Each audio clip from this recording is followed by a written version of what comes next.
Hello and welcome to Post Game Theory. I'm your host, Sam Vecenie. Today, we're going to break down Rob Dillingham from the Minnesota Timberwolves, a really fun rookie player who is a 6'2"-ish, let's call him, smaller guard who is electric with the ball in his hands. A really fun, exciting player. Minnesota traded up into the 2024 NBA draft in order to select him. They sent out their 2031 first round pick to the San Antonio Spurs in order to take him at number 8. The Spurs have since sent that 2031 pick over to Sacramento for De'Aaron Fox. Dillingham was not in the lineup really to start the year all that much. You know, he only played double figure minutes in, I believe it's 3 of their first 40 games this season. But if you look over the course of the last 9 at the time of the recording of this video, he's averaged 9 points, 3.4 assists, 1.8 rebounds. He's not a big rebounder in 15 minutes per night, being the team's backup point guard, in shooting 55-50 and 43% from the free throw line because he doesn't really draw fouls either.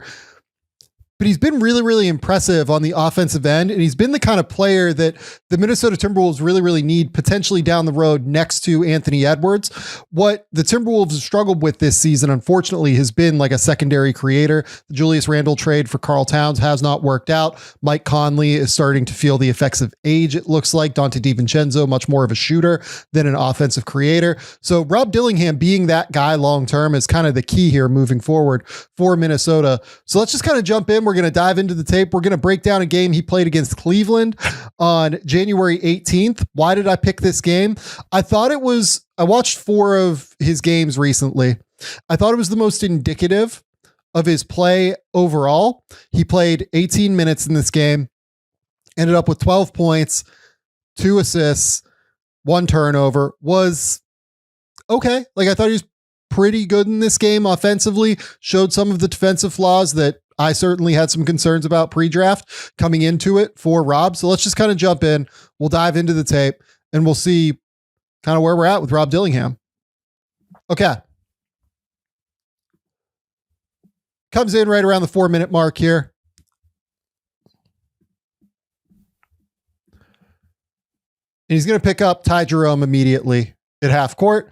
We're going to deal with just a double drag ball screen. And Ty Jerome's had a great year. Ty is a really tough big guard to deal with for smaller guards. And this is a really tough action just early on for Rob to be getting, like on his first possession of the game, second possession of the game, whatever it was. Here, he's just going to have to deal with Ty coming around these screens here.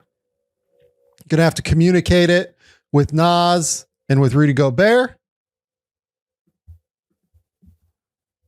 And what my issue here is you can just kind of see the issues here with Rob as a ball screen navigator in general. It's really the route he takes toward the second screen here that's the problem.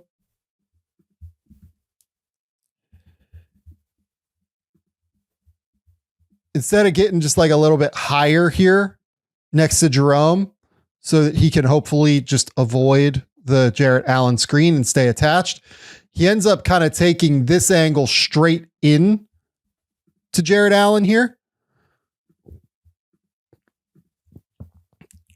And that makes him have to stop,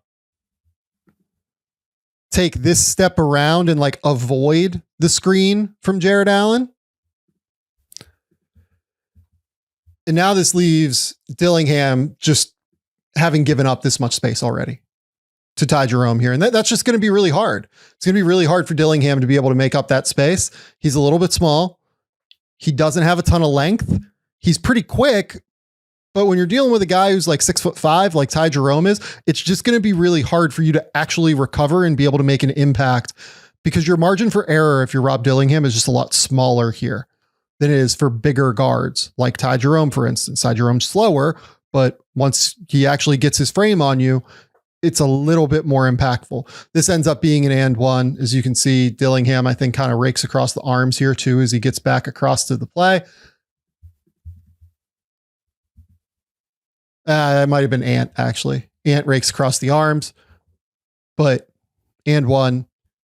The defense is definitely a concern for Dillingham. Like if Minnesota fans are looking at this as Rob Dillingham can be like an answer in the 2025 playoffs for us, I'm a little bit skeptical of that personally for reasons we'll go throughout this video. But I do think that if the expectation is like long-term, Rob Dillingham can improve on defense and be a really interesting complement to Anthony Edwards, I think that is like a real potential outcome here. So this one now, again, this one, he does a pretty good job actually getting back in recovery on this one. After the pump fake here from Mitchell. And the ball screen. So Mitchell just does a really good job kind of setting him up. Allen does a good job getting the screen here.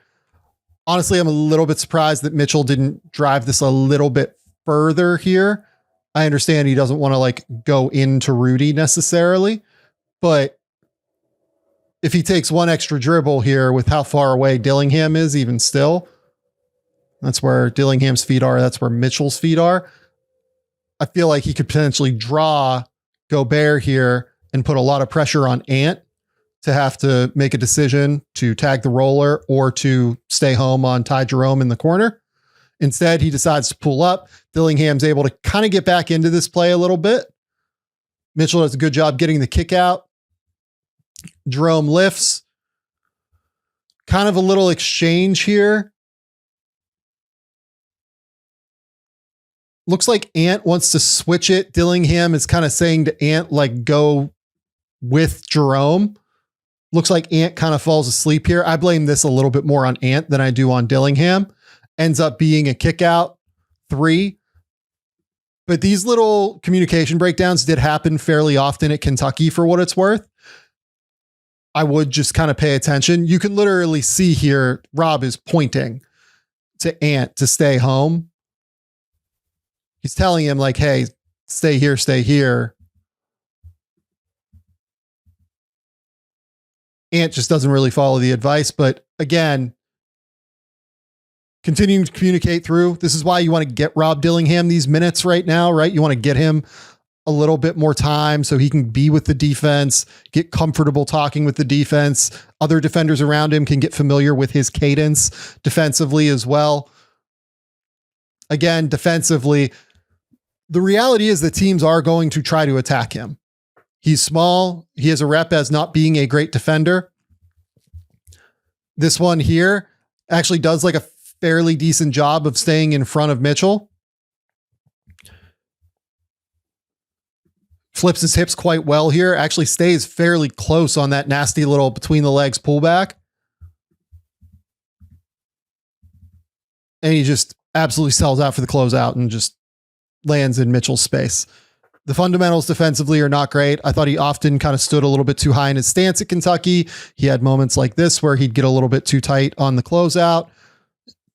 Things just need to improve for Dillingham, I think, to be playable in the playoffs for Minnesota. Doesn't take anything away from the long-term upside, but for this year, there's still some room for growth now. Dillingham comes out. I like this one because you get to kind of see a little bit of everything that he can show as an electric ball handler, right? So he's going to lift here, be an escape valve option for Joe Ingles at the top. Pretty decent spin here to be able to get that separation. Getting Mitchell headed this way.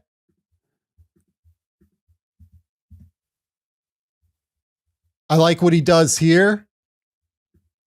He basically creates a conflict defender here where you can see that Dillingham's eyes are looking this way, but he also has Gobert here and he knows that he has Gobert here.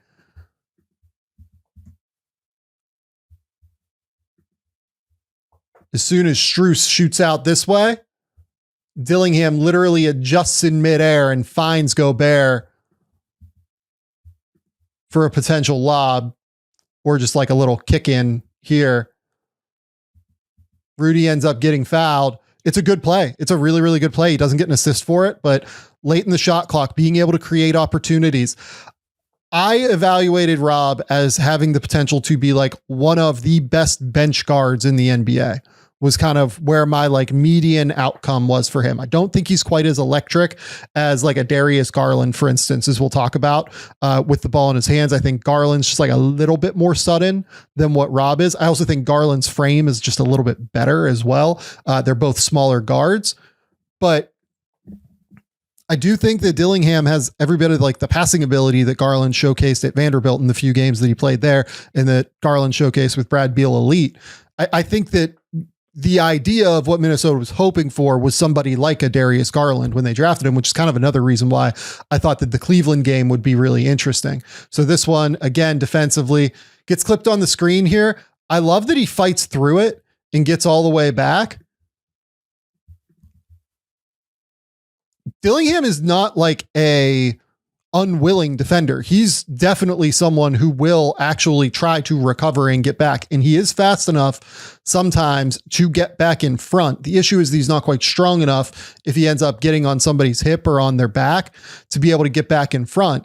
But here he just straight line, turns, sprints, gets back in front of Ty Jerome. The issue here for me is that, again, you kind of see the strength here. He doesn't really have the ability to like get his chest in front of somebody and stop their drive. This to me is still like, I know that Jerome misses it. This is a pretty good look for Ty Jerome to be able to get a shot at the rim here. Rudy ends up having to kind of stay home on Dean Wade here. Jerome misses it, just not a crazy athlete, right? But you can imagine somebody who is just like a little bit better of an athlete than Jerome being able to go up and finish this with a little bit more ease. But I respect the effort. I respect the engagement. He gets back in front of him. I think that's honestly a pretty good defensive rep from Rob Dillingham. It is just that, again, you see the screen navigation kind of at the top here where he's going to get clipped by Dean Wade. That's pretty real contact there that slows him down. Jerome is, Jerome's a lot of things, but he probably is one of the slowest guards in the league. But in general, like I'm really happy with the fight back from Dillingham to get back in the play there. This one, Ty Jerome again, kind of deciding how he wants to handle this. This one is Dillingham on the weak side here. And again, you can see that Joe Ingles is communicating with him.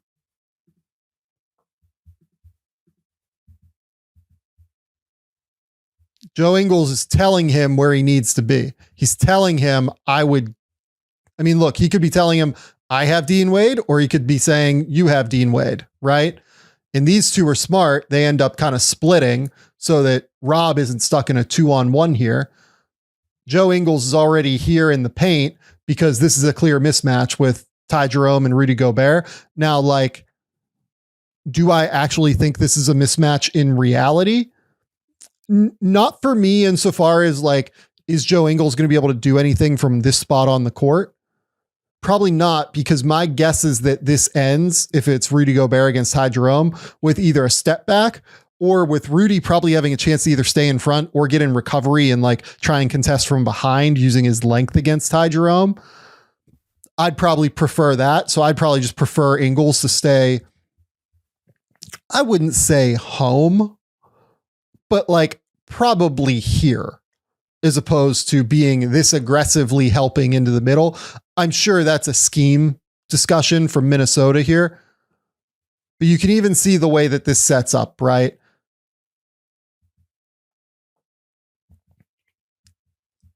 Ingles is telling Rob Dillingham either that he has Dean or Strus like in the corner, or he's telling him that he just has Wade and he has to follow Wade. I would need to know more about what the actual communication is there. But the reality is here that with Ingles being this far in, Dillingham is responsible for a 1-on-2. And that's the real reason I put this one on here. He's just very small to be the guy responsible for a 1-on-2. He's also very small to be the guy protecting the rim as well, right? So this one here, what I love is that Dean Wade does a really little nifty screen here to potentially create an open 3 for Strus in the corner. You can see that Dillingham is going to kind of try to follow through and go around and be with Strus. kind of a disengaged, stance there. He's kind of looking, I would guess he's looking at the ball handler here in Ty Jerome, but then Dean Wade just kind of slips out to the top of the wing here. And the reality is that Dillingham needs to be here, not here in his defensive positioning. He needs to be in the middle of these two in order to have a chance to close out on whichever one he needs to. So if he's in the middle here, as opposed to right here, kick out comes to Dean Wade. Okay, I can get the closeout. Strus can be here. Let's say Dean Wade attacks. I've got Gobert here in the middle to be able to help, right? Let's say it's here and the kick out comes to Strus. Okay.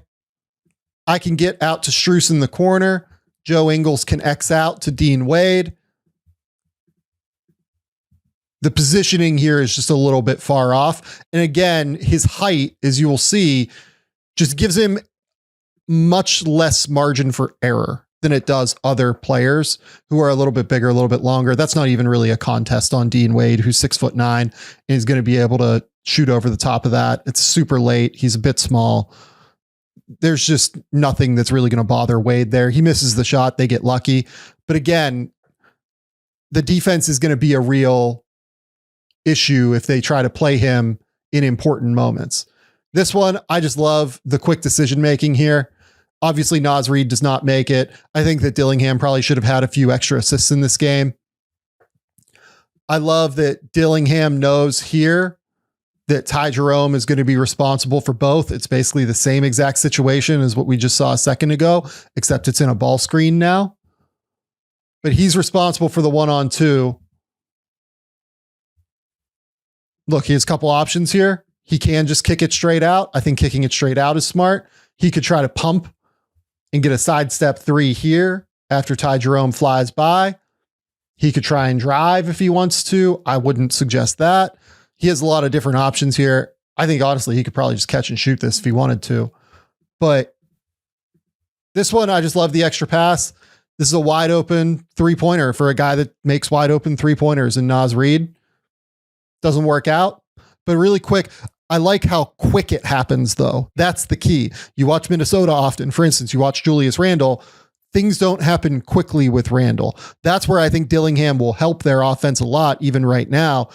Making quick decisions, making quick reads, just being able to make those quick decisions at the end of the day. That's going to be really valuable for them. Here, start of the second quarter. I mean, just absolutely gets obliterated here by Ty Jerome in space. I mean, this is one that just kind of can't happen in my opinion.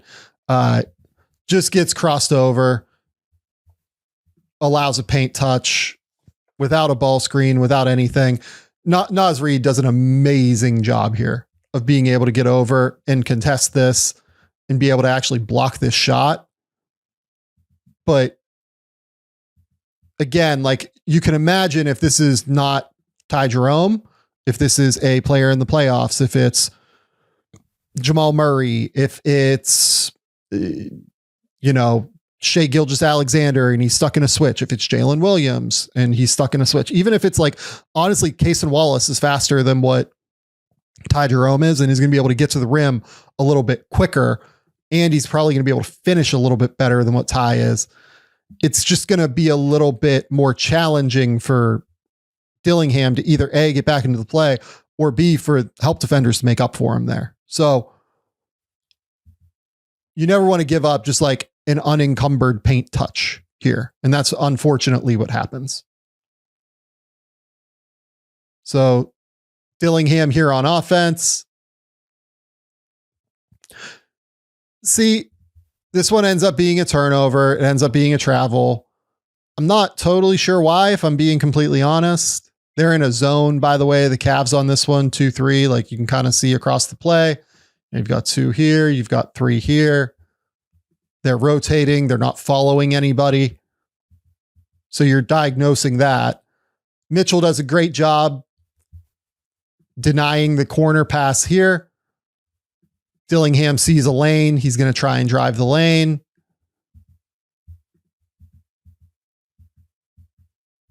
Ends up getting called for a travel on his footwork here. You tell me. I'm not honestly totally sure why he gets called there. To me, the way he catches here, I guess you could say that the right lands right before the left. And then he takes the left foot step and then drives with the right. That feels pretty simultaneous to me personally. That doesn't feel like a travel in my opinion. But, you know, gets hit for it. Let's get to a quick little note from Prize Picks. Prize Picks is the best place to get real money sports action with over 10 million members and billions of dollars in awarded winnings. Prize Picks has made daily fantasy sports accessible to all. You just pick more or less on at least 2 players for a shot to win up to 100 times your cash. Run your game all season long on Prize Picks. Prize Picks is the best place to get real money action. There are over 10 million members. Like I said a second ago, they invented the flex play, which means you can still cash out if your lineup isn't perfect. You can double your money even if one of your picks doesn't hit. Prize Picks always puts its members first, so all withdrawals are fast, safe, and secure. When my picks hit, I can get my money in as quick as 15 minutes. We are big fans of Prize Picks here. We absolutely love the app and what they're doing for the daily fantasy sports scene. Download the app today and use code Game Theory to get $50 instantly after you play your first $5 lineup. Download the app today and use that code Game Theory to get $50 instantly after you play your first $5 lineup. Prize Picks, run your game. Now we're into the third quarter here.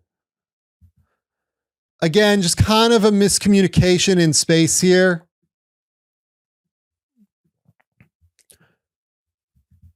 Dillingham is calling out for somebody to take Mitchell. You can see his hand here. He wants one of Gobert or Reed to take Mitchell. Realistically, it's probably going to have to be Naz Reid. Why is he doing this when he's the guard? It's because he's counting bodies here. And he's trying to figure out, okay, what's the best way for us to pick this up? It is probably for Naz to take him, Gobert to take Allen, Ingles to take Niang, Rob to take Strus, and then Alexander Walker to take Jerome. But obviously those aren't the best matchups here. You would love it if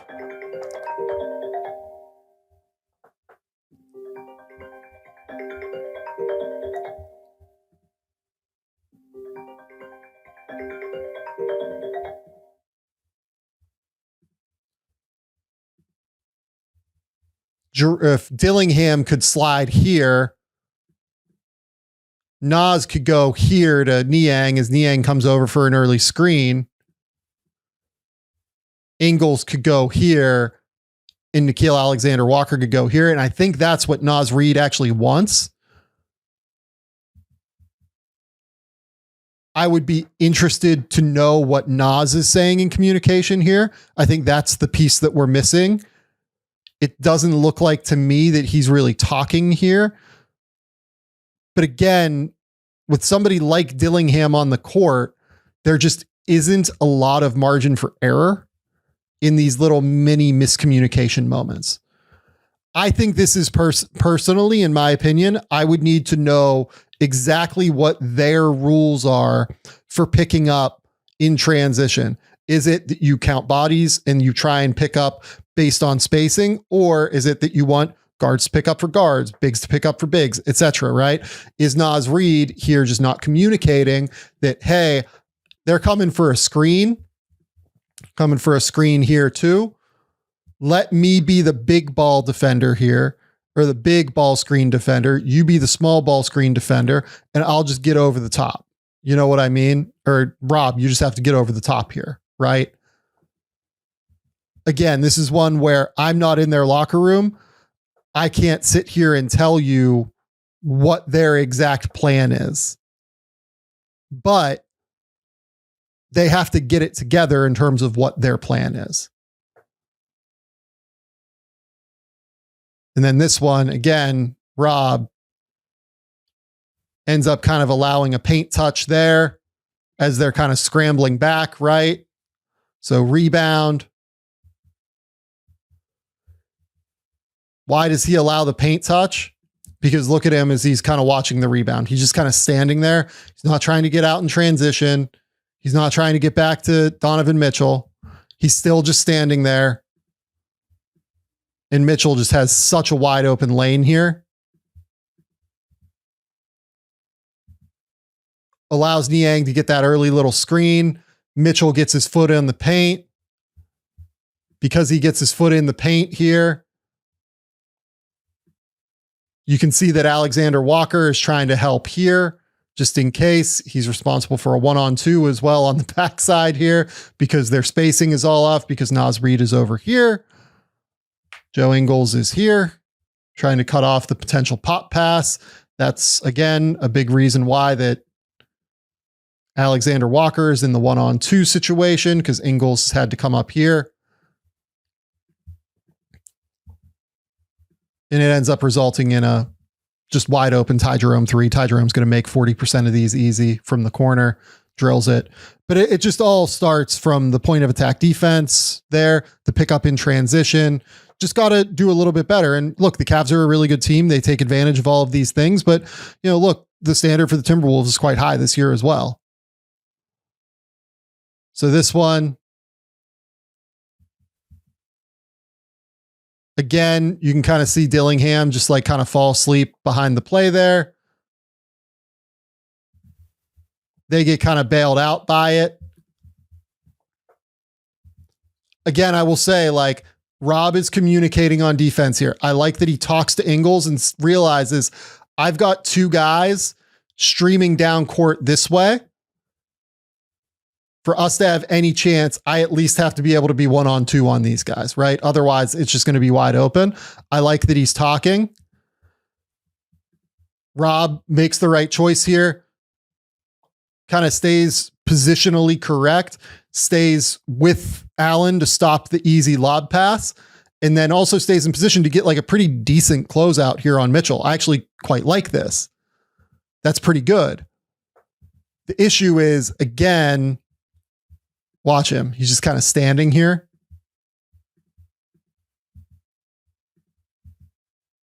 Standing there. Mitchell cuts.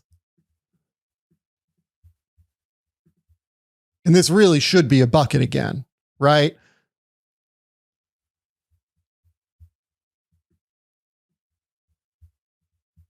If Mitchell's able to hit this pass here for Jerome, which, again, he's looking at him, I would like to see him just hit that pass there. That's a wide open 3, and it's Ty Jerome, and he's going to make it.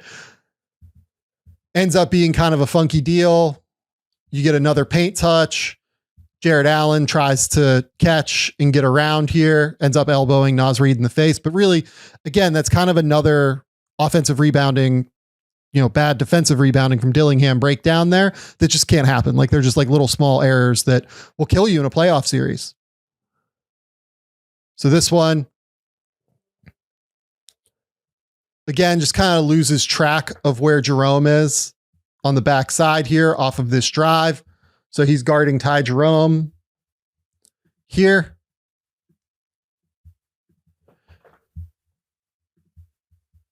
You kind of see just the limitation of size here. He's just small to where he can't really make an impact on Strus here unless he comes fully in and digs on the handle. At that point, Ty Jerome's wide open. But he also leaves it just a little bit too far, and Jerome just kind of relocates here.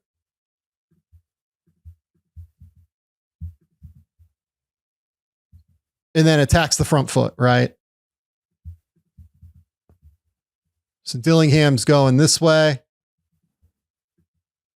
Jerome's able to get into the lane this way.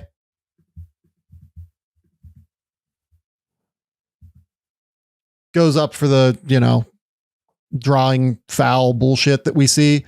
But he does a great job with it, right? Like this isn't a bad play from Jerome. It's a smart play from Ty Jerome.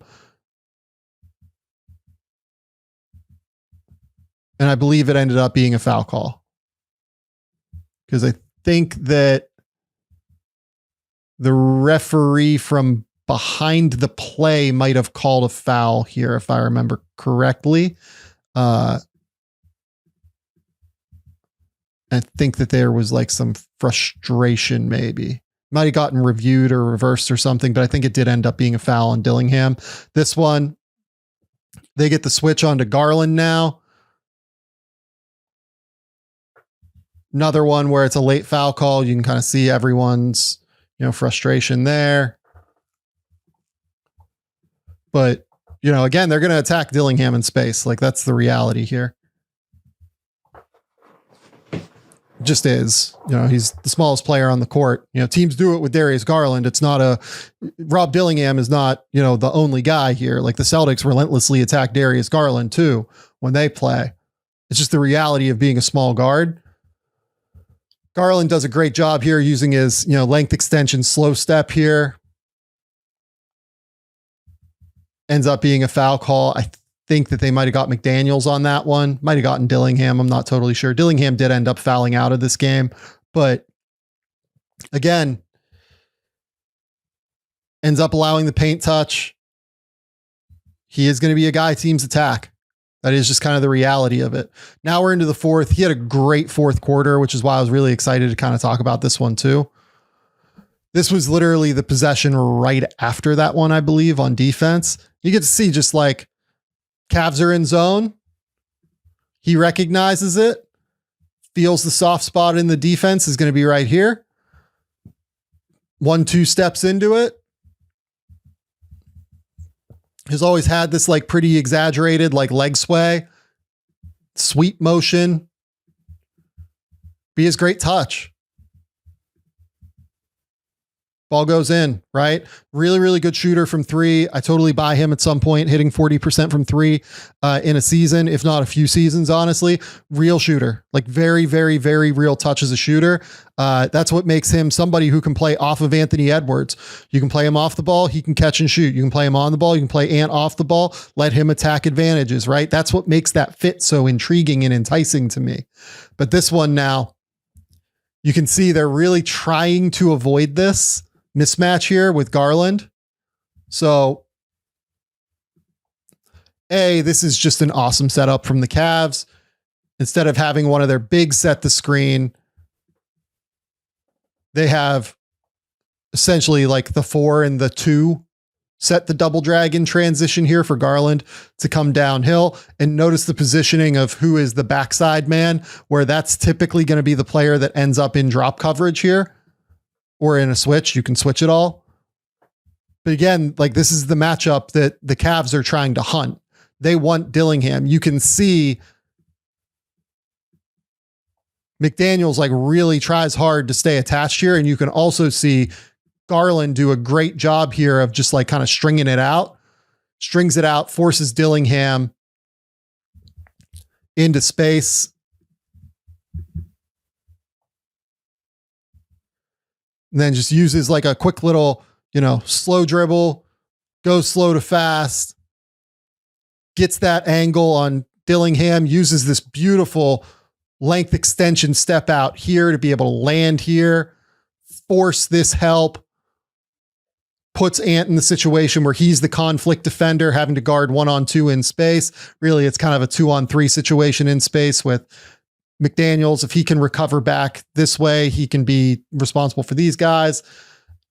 Edwards is responsible for those two.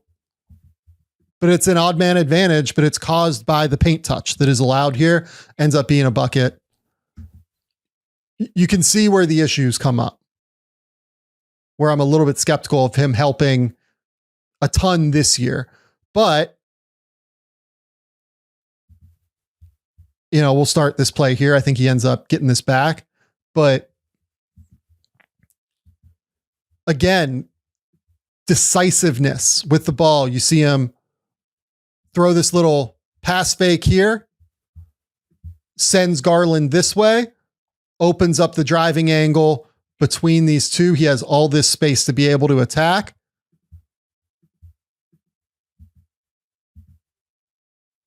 And does a great job here, right? I mean, really, again, this is just an example of Minnesota's spacing this year, just really not being very good, right? You've got Randall, who's like diving in here. You've got Gobert here. And for some reason, Ant is here, which is like just where he cannot be on this play, in my opinion. So he ends up kind of ending up in that spot after the kick out. To me, Ant has to vacate this as soon as possible to get behind the 3-point line. This is just like, Ant's still really young. The off-ball play will improve.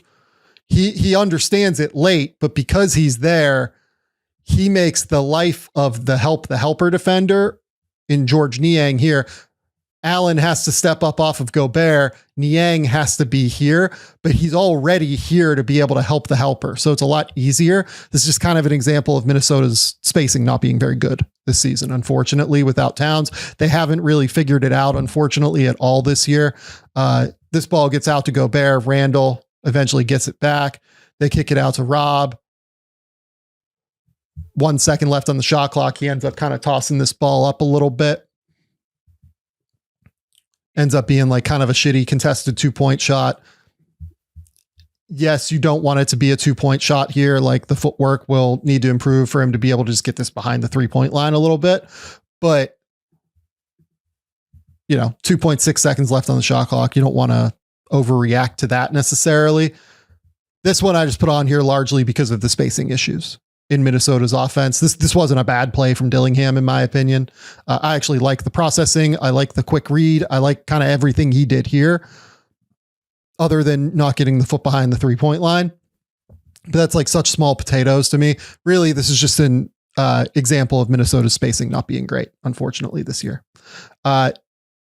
This one now, again, Dillingham gets caught on Garland. Let's kind of watch to see if it got set up in any way. I think this might be like off of an offensive rebound or something. And he ends up just kind of stuck here with Naz Reid taking Allen. Just in a scramble situation. You can just see how clearly they're accounting for Rob's defense, right? I mean, this is like Donovan freaking Mitchell here, going to be an all-NBA player this year. And you have Jaden McDaniels like helping all the way over here because he knows that this is a problem. So if Garland gets to the middle of the court, he knows that McDaniels is at least going to take a step and stunt and try and get back out. He does get back out.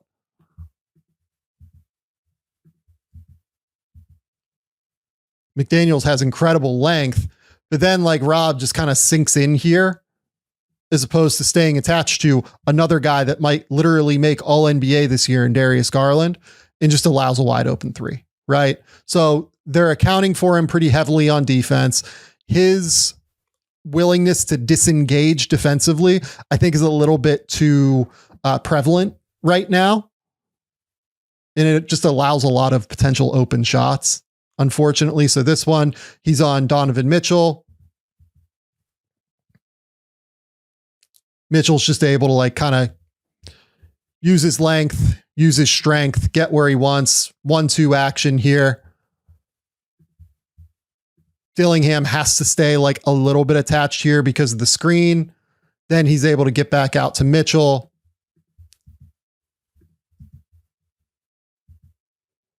Dillingham back in front here. But it's just, you can see here, Mitchell, tricks of the trade, right? Like you can see a little bit, his arm, his hand is right on the number 4 on Dillingham's back here. He's able just to like kind of push him out of the way, right? Gets to the little Euro step floater. Donovan Mitchell. Too small. And he's not wrong. This is the worry that you have and why I ended up with like Dillingham at like 15th on my board or so. The height is an issue, but why I think Rob has a chance to be the kind of player that exceeds this and gives him a chance to overcome being too small is just look at the attitude now. He's like, oh, you're going to too small me? I'm just going to come right back down the court. I'm going to hit you with a nasty between the legs. Yeah, go ahead. You can do your little celebration. Have fun with it. I'm going to attack you. So does a great job here, kind of confusing these three defenders in the space here for the Cavs. Understands that he's got just like this little gap between Garland and Niang that he can hit. And this is where just like the ball handling and flexibility really shines through, right? He goes between the legs, right to left to open it up, then throws out like an extension dribble and just beats Garland to the spot and cuts off the angle. I mean, that is a nasty play in transition. That is a really, really nasty handle.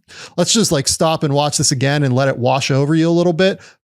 Bam, right between the legs, extends that dribble out, ends up being able to beat Garland to the spot, keeping him on his back. Just a super impressive play there. This one, again, first screen didn't work. Now we're coming up again. Dillingham's going to have to guard second screen here. I mean, good teams are just going to continue to relentlessly attack. That's the reality. Then he ends up kind of coming down and just raking across Donovan Mitchell's arms for unfortunate reasons here. I mean, Randall doesn't do a good job of keeping him in front here, but like, you can just see this coming from a mile away that he's going to try and rake across the arms. They've kind of brought this back to where it's not dead. It's 14 with 2 minutes left. And he's going to bring them back here in the final two, actually. I mean, just look, you can see this starting like already before Mitchell even takes his last step. Just can't happen. Kind of a silly foul. He just makes silly plays where he disengages defensively and does little rake downs and, fouls a 3-point shooter, right? Great play here. I mean, attacking closeouts. Again, I think this can be such an effective way to use Dillingham. Gets the ball here to Randall. You can just see Randall like kind of stop and survey here for a second. Remember how I said that, Dillingham is so good at making quick decisions, whereas Randall, he's always going to stop and survey and then dribble and then like try to attack. The quick decision making is the better strategy here. This one, Randall is able to kind of get downhill, force the help from Garland. Garland's going to have a long closeout, and Dillingham can live here. He can knock down this shot at 40%, or he can feel like Garland is going to be a little bit off balance, and he can attack the closeout, right? So he attacks. I will give Randall a lot of credit here. He does a good job kind of sealing off Jared Allen here, giving them a shot to get an easy bucket.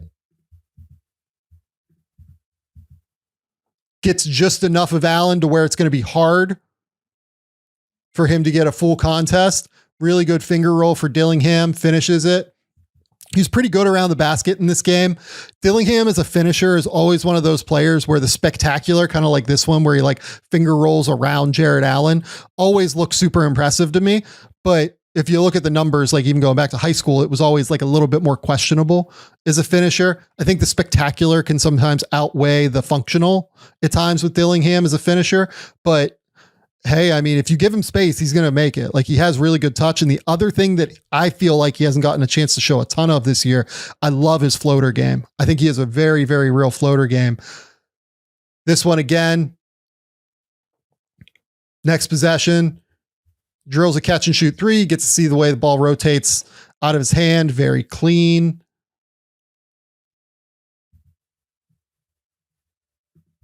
This one, Garland has to kind of be aware of Randall as the roller here, but doesn't really. Like, I think he should probably be here more than like as far in as he is, given that Strus is already there. And honestly, given that Strus is already there, I might actually like him. Yeah, but he can't be a step backward because Dillingham is just one pass away as a shooter. Probably needs to be like here, I would say, instead of where he is, which is a little bit too deep. The reason I say he needs to be there is because if he's there, he's still making Reed pass over the top to get this ball to McDaniels. And you have to hope that Strus can get a closeout in the time that it takes him to luff the ball up over. But if he's a step higher, he's a little bit closer to Dillingham, might be able to get a better closeout. This one, just a little too open, a little too easy. Drills it. 11-point game now, 1 minute left. Seen crazier things, I guess. Now we're just creating in space against George Niang. Beautiful left-handed extension finger roll.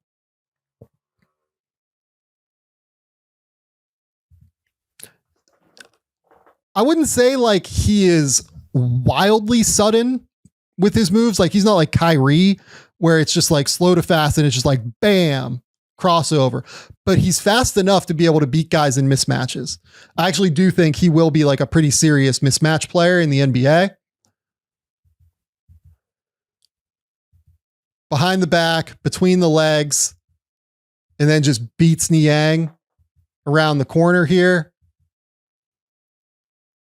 You can see a little bit here where if this is not Donovan Mitchell, if this is a little bit of a longer player, that the takeoff point, which is like all the way back here, could be a bit of an issue, but here it's not. He gets really good extension, kind of floats through the air, ends up making this little finger roll. He had a really, really good fourth quarter offensively. It was enormous for them. Also, though, and you know, this is where we can close it now because it's the last play we've got. That brought them within 9, and they at least had a shot. You can see the defensive issues, right? The thing we got to see a little bit of that I've actually quite liked, you know, in the game against Utah, in their game after that against, I can't remember who it was off the top of my head. You got to see some of the vision. You got to see some of the passing ability that I actually do think his vision is quite good. He's not just a scoring guard. In order to be more than a bench player, though, the defense is just going to have to improve. I buy him as a scorer. I buy the touch around the rim. Like I said, I feel like we haven't even really gotten to see the floater game yet. And I do think that that's there. I buy him from the beyond the 3-point line, and I think he's a good passer. I really do just worry a lot about him being able to defend at a level commensurate with being an NBA starting level player. Maybe he ends up just hitting a level that a Darius Garland does offensively at some point. It's not out of the cards, honestly. I don't think he's quite as sudden as what Darius is, but you can see some of the same extension stuff. I don't think he changes pace quite as well as Darius. I think it's more the decel with Darius as opposed to the acceleration. I think that Rob's acceleration is probably pretty similar to Garland's. It's more that Garland has that slow down ability that Dillingham hasn't showed a ton of yet throughout the course of his career. He can go like, you know, medium speed to fast, but like Garland can go like slow to fast. Donovan Mitchell can go slow to fast. That's the next step offensively for me, for Rob Dillingham. And then like defensively, it's just engagement. Frankly, a lot of the time needs to be really engaged at all times. There are real issues in terms of the size and length. He's going to have that throughout his career. He can't fix that, right? But the engagement, the ability to be there all the time, the ability to consistently be in the right spot, that is where he can improve. And I like enough of what I've seen offensively to where it's absolutely worth continuing down this road of developing him. If you're Minnesota, they really desperately need a long-term answer behind Mike Conley, in my opinion. And really, frankly, it would be great if he could take over from Conley this year. But because of where he is defensively, I do worry a little bit about him being able to do that effectively in high leverage moments that really, really matter for the Minnesota Timberwolves against good teams. That's all we got today. I appreciate you guys coming around. Hit the like button, hit the subscribe button to Game Theory Podcast with Sam Vecenie over on YouTube. Hit the subscribe button over on the podcast channel. Next one of these is going to be Asar Thompson. I have also already recorded that one right around the time of the deadline in one of these dead spots that I had. I appreciate you guys being here. Until next time, we'll talk soon. Bye.